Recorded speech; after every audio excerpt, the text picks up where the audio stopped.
Unit 1, Chapter 1, New World Beginnings.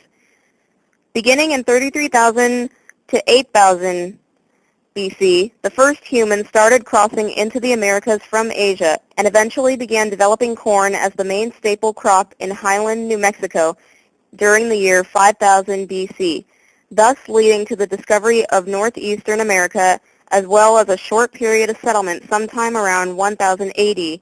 However, a Spanish explorer known as Christopher Columbus landed in the Bahamas during the year 1492 and found that there was so much more than meets the eye in this new world.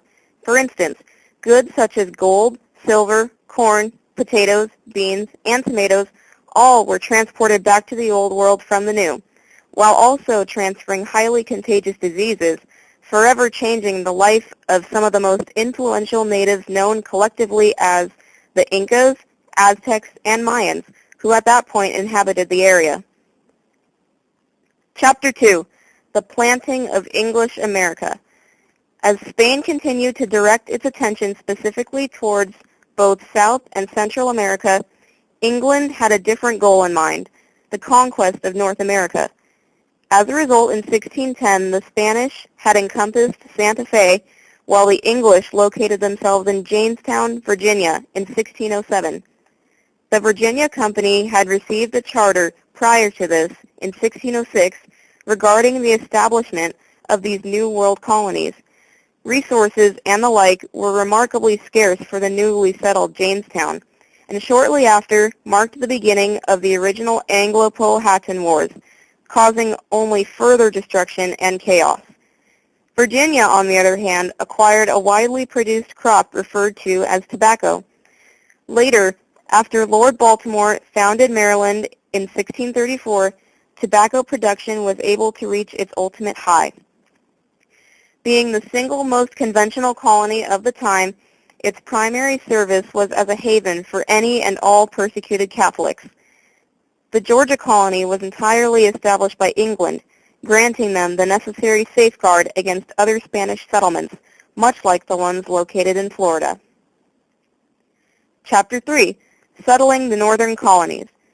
Later in the year 1620, an assemblage of colonists referred to as Pilgrims boarded the Mayflower, hoping to begin a life in the New World, freely practicing their own religion. By agreeing to the Mayflower Compact, the Pilgrims had given other constitutions a basic yet formal outline for the future. They gathered together to form the first Thanksgiving in 1621, which was drastically different from the Thanksgiving we know and celebrate fondly today. As the leader of the Massachusetts Bay Colony, John Winthrop discovered his ideal that his colony was a city upon the hill was an accurate representation of not merely his own beliefs, but of extensive ambition towards becoming the most renowned colony in history, a symbol of power over all opposition. Nevertheless, though, America was becoming a miscellaneous unification in and of itself, marshaling a new age of individualism and drive. Chapter 4, American Life in the 17th Century. In the Chesapeake region, no one really got a break when it came to the shortage of necessities like food and water, but the uneven ratio of women to men during this time was absolutely unprecedented. They needed help, and fast. In an attempt to mollify the concern that the lack of daily provisions was proving to be a danger to the colony's undoing, indentured servitude became quite commonplace. In 1676, a man named Nathaniel Bacon led thousands of men to take a stand and rebel as living conditions continued to worsen.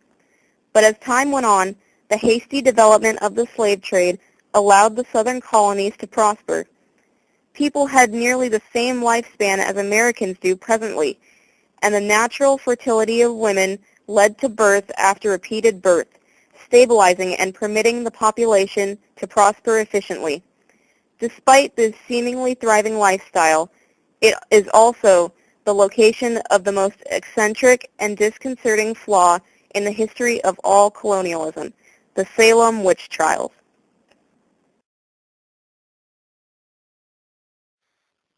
Chapter 5, Colonial Society on the Eve of Revolution.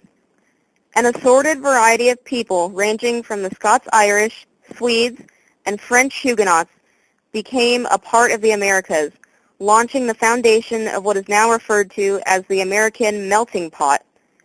Triangular trade consisted of merchants originating from New England, Africa, and the West Indies. By 1734, the religious detonation recognized as the Great Awakening stemmed from two crucial preachers, George Whitefield and Jonathan Edwards. And as continuous obstruction directed at the government never ceased to stall, one case in particular concerning a man named John Peter Zenger deterred the opinion of many after being accused but later proved innocent of seditious libel, setting the stage for the First Amendment. Chapter 6, The Duel for North America. The French had not gotten caught up in the midst of British affairs until the takeoff of the 1700s, but a battle with the French ensued not long after the previous era of peace. Louisbourg was the king of France at the time, and being instigated by another battle with French that had taken place in 1754, the 7 Years' War, also known as the French-Indian War, was devastating, but finally ended with the peace treaty at Paris in 1763, giving the colonies a chance to gain French support in the coming Revolutionary War as a result of utterly being pushed out of North America. Chapter 7, The Road to Revolution. Colonists were now paving the way from start to finish, the revolution being the goal. Independence was key, and these colonists were determined to make their dreams a reality. Salutary neglect was a major factor in Britain and the rest of the colonists in that it avoided the strict enforcement of Parliament, granting the freedom from Great Britain most colonies sought. England did not give up, though. In return, various taxes were endorsed by Great Britain, the dominant ones being the Stamp Act, Sugar Act, and the Quartering Act. Virtual representation was presented as the resolution to the issue of no taxation without representation. But the colonists were just as adamant and dissatisfied as before. Following this great injustice, the Boston Massacre became the outcome of withheld frustrations on either side.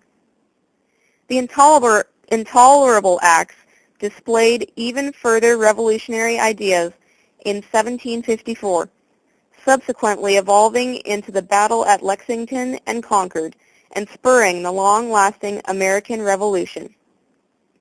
Chapter 8, America secedes from the Empire. At first, the Second Continental Congress had not imagined a nation of independence. It seemed too elusive. Taxes remained the principal dispute at hand, and it was not until George Washington was chosen as leader of the Army that people grasped how much of an impact that decision had on their future as an autonomous country. Lastly, Common Sense, a pamphlet written by Thomas Paine, called for the colonists to ensemble and fight as a collective populace. The Declaration of Independence made the final affirmation of the tribulations King George forced on the general public. Self-determination was at last attained after strengthening an alliance with the French, and this implication was proof enough to convince the rest of the world why colonists would stop at nothing to claim their God-given rights.